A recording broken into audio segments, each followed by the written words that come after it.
Welcome back to The Price of Business. I'm your host, Kevin Price, talking to you about you and your business. Today's show is nothing short of amazing in terms of who we've had on as guests and topics we've covered. And we're continuing that with Lee Kaplan. He's with Spicer, Kaplan, and Visoka, the law firm, skv.com, a regular contributor on The Price of Business. And once you hear him, if you hadn't heard him before, you'll know why. Lee, good to talk to you, sir. Good morning. Real quickly, kind of give us the overview of what SKV is all about. Well, our firm tries lawsuits, civil cases of all kinds other than family practice, and we have a white-collar criminal practice. And we now have 22 lawyers, virtually all of whom have actual trial experience, and we appear in the federal and the state courts, and we handle arbitration matters as well. Talk a little bit about, you gave a great laundry list of stories. We could have you on for 2 hours and not cover all that we could cover today. Instead of doing the laundry list, let's start with the last one we talked about. We'll go to others if we have time. Federal judge in Texas demands the Justice Department lawyers take ethics class. So that's the title. Why don't you give us some background on that? Well, the background is Judge Andrew Hainan, who's a very reputable, credible federal judge. He is a lawyer who used to practice in Houston. I know him.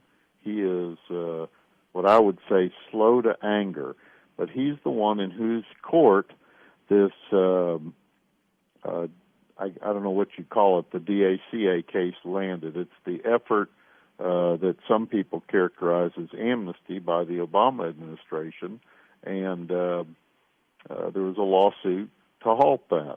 And at an important hearing, the Justice Department lawyers said that the president that the government was not implementing this plan for the time being while this lawsuit was going on. And in fact, it was being implemented to the tune of about 100,000 people getting what are called DACA, DACA renewals.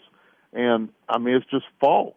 You know, sometimes lawyers say something in court that they believe is true and they're just flat out wrong. And it's always embarrassing when you do that. Your client tells you something and you mistakenly tell that to the court. In this case, apparently the Justice Department has admitted that the lawyers who made these statements knew they were untrue, and the only explanation is that, quote, they lost focus, close quote, or, quote, the facts receded in their memory or awareness, close quote, which I've never heard of anything like that.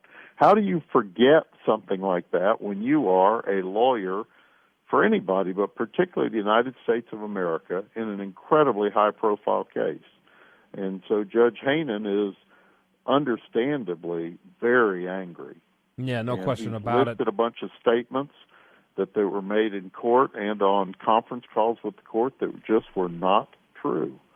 And he's essentially instructed them to take ethics courses that I guess would be enforceable at least in the states that have challenged this practice of the administration. I think that's about 26 states.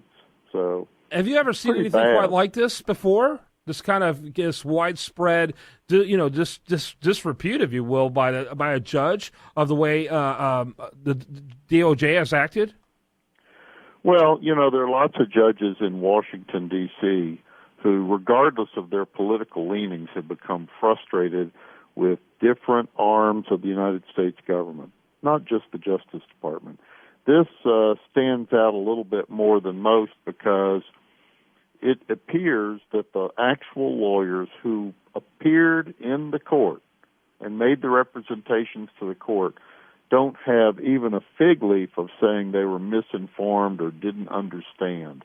Apparently, they knew the facts and affirmatively, at least according to Judge Hainan, and the weaselly descriptions of their conduct by the Justice Department, they knew that wasn't true.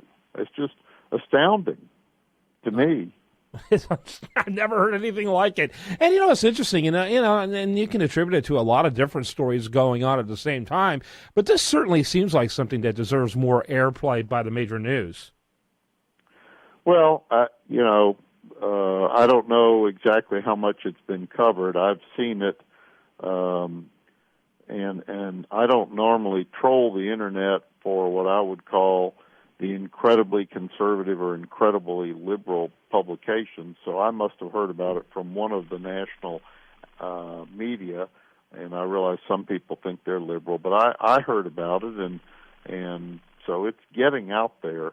This is, of course, something that happened not under Loretta Lynch's watch, but Eric Holder's watch. Yeah. And but it's still pretty astounding. Yeah, absolutely.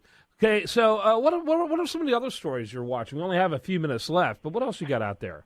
Well, there's one thing that was interesting from the Texas Supreme Court within literally the last week. I think it's May 20th, the Texas Supreme Court ruled that under the Texas Arbitration Act, the grounds for attacking an arbitrator decision or an arbitration panel's decision are only those that are listed in the Texas statute.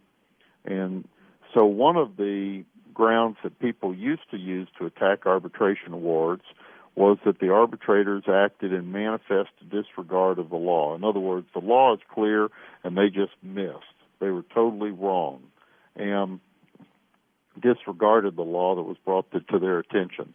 That is no longer a ground for throwing out an arbitration award that was made under the Texas Arbitration Act. It may be under the Federal Arbitration Act, but this is perhaps touted by some as an effort to promote state law arbitrations over federal arbitrations. You can only challenge the arbitration award if there are items that truly affect the integrity of the process as opposed to the substance or the basis of the arbitrator's decision.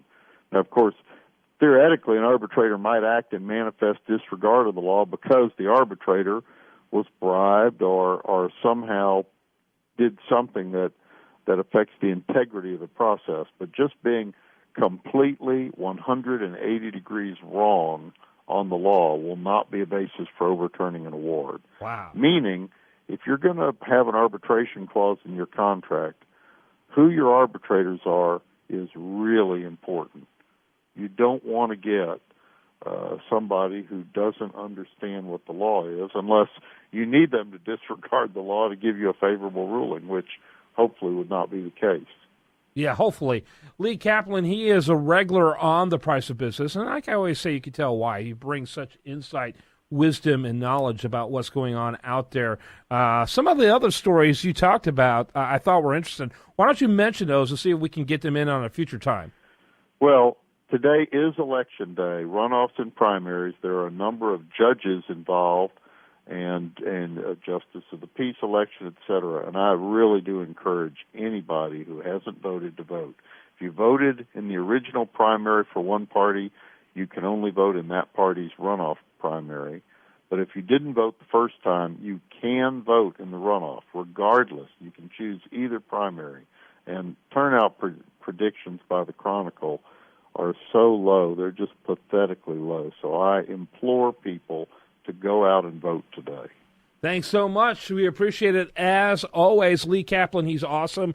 And do want to remind the listener this interview will be found also at the national news website, usdailyreview.com. Thank you, sir. Look forward to talking to you again. Thank you. When we come back, more for you right here on The Price of Business.